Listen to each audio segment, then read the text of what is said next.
Salut, c'est Alex, on se retrouve en direct d'un temple à Chiang Mai. Aujourd'hui, je voulais partager avec toi une petite astuce qui va te permettre de mieux vendre tes produits ou tes services. Comment, en fait, ça va être comment convaincre quelqu'un ou c'est un peu de la persuasion, mais je vais t'expliquer quelle stratégie tu peux adopter justement pour vendre, que ce soit un de tes produits ou un service ou bien une idée que tu as à faire passer à quelqu'un ou à un groupe de personnes tout simplement.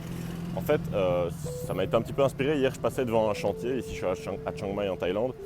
Il y avait une maison en construction, enfin un building en construction, et il y avait une phrase, une citation où il disait on ne construit pas un building, on construit un phénomène, on construit un lieu de vie. Et donc, ce que ça m'a fait penser, c'est qu'en fait, quand tu veux vendre quelque chose, tu ne vas pas vendre comme si c'était un simple objet ou un simple produit. Ou même, tu ne vas pas commencer à décrire les caractéristiques techniques. Parce que ça, c'est bien sur papier, mais ce n'est pas quelque chose qui va parler directement aux gens. Si tu veux arriver à vendre plus facilement tes produits, tes services ou convaincre d'une idée quelqu'un, il va falloir plutôt que tu essaies de lui faire passer un bénéfice qu'elle va avoir à adopter ton idée ou acheter ton produit ou ton service.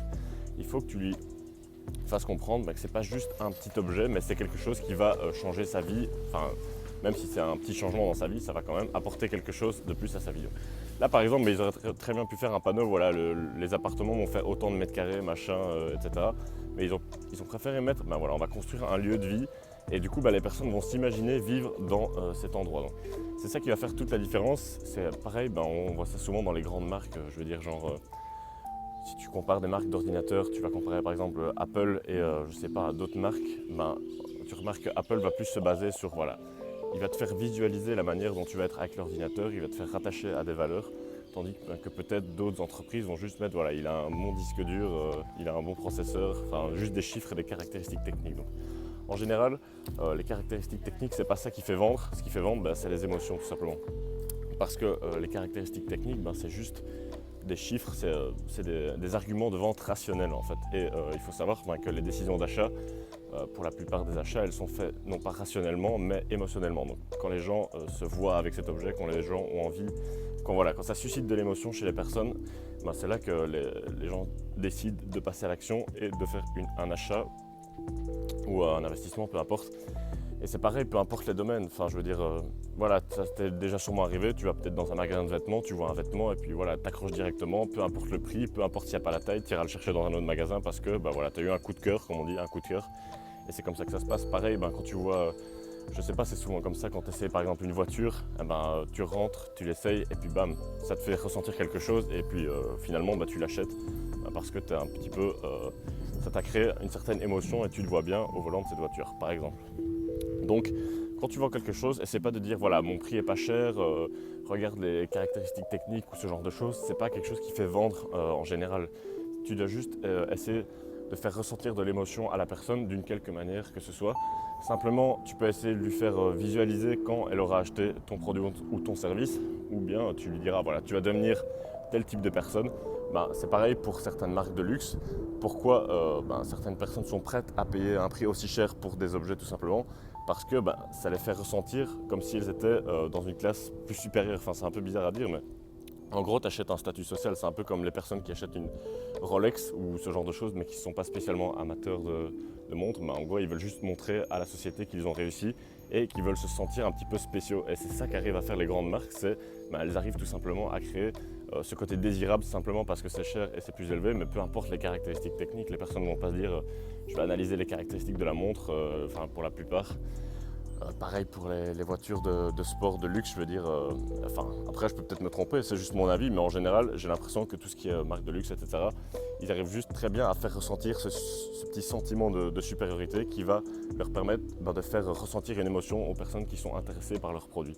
Et du coup, ils n'auront pas besoin de dire, notre tissu, il est de bonne qualité. Par exemple, si tu regardes des vêtements de luxe, des marques de luxe, de couturiers ou ce genre de choses, ils ne vont pas dire, notre tissu, il est de très bonne qualité, c'est le meilleur tissu. 100% telle matière fabriquée à tel endroit, les gens s'en foutent, c'est juste qu'ils voient un petit peu que l'image de la marque renvoie une émotion et les gens adhèrent à cette émotion et du coup ils vont acheter tout simplement pareil, que ce soit pour Apple ou d'autres marques de ce style là. Donc voilà, c'était juste une petite idée à te faire passer. Du coup ça sert à rien de dire de donner les caractéristiques techniques et le prix de ton produit, c'est pas ça qui va influencer majoritairement la décision d'achat. dans la plupart des achats. Après, il y a certains types d'achats où ça va peut-être être plus rationnel, mais ça va être typiquement des achats alimentaires ou ce genre de choses, des besoins pour répondre à des besoins fondamentaux, mais tout ce qui est consommation, tout ce qui n'est pas nécessaire à la survie vitale, ben, ça va être plus émotionnel que rationnel au niveau de la décision d'achat. Donc voilà, ça sera tout pour cette vidéo. Ben, pense à appliquer si aujourd'hui tu veux vendre quelque chose, tu vas essayer de faire la promotion de ton produit sous base d'un bénéfice. Donc tu dis aux personnes, si vous achetez mon produit ou mon service, vous allez avoir tel bénéfice, ça va changer votre vie de telle manière. Ou bien tu essaies de leur communiquer une valeur, donc une émotion, tu leur dis, si vous achetez mon produit ou mon service, vous allez devenir tel type de personne, vous allez devenir comme ci, comme ça. Et donc, les personnes vont plus s'identifier à ça. Après, tu n'es pas obligé de faire une phrase explicite comme ça, mais tu peux le tourner d'une manière à ce que, pour faire en sorte que ça soit clair, mais que ça ne soit pas non plus en mode marchand de tapis, quoi. Donc, voilà, par exemple, la phrase que je t'ai dit, on ne construit pas une maison, on construit un lieu de vie. Et là, les gens se disent, ouais, c'est vrai, c'est un lieu de vie, on va pouvoir vivre dedans. Et là, ils s'imaginent vivre dedans.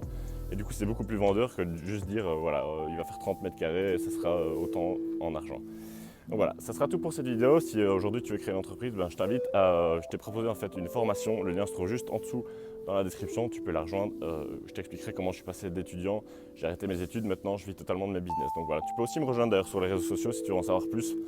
Justement là je suis en Thaïlande, donc je partage pas mal de choses au quotidien sur Snapchat, Alex Bigenius, tu peux m'ajouter pour avoir plus d'infos. Ça sera tout pour cette vidéo, je te dis à demain pour la prochaine, ciao.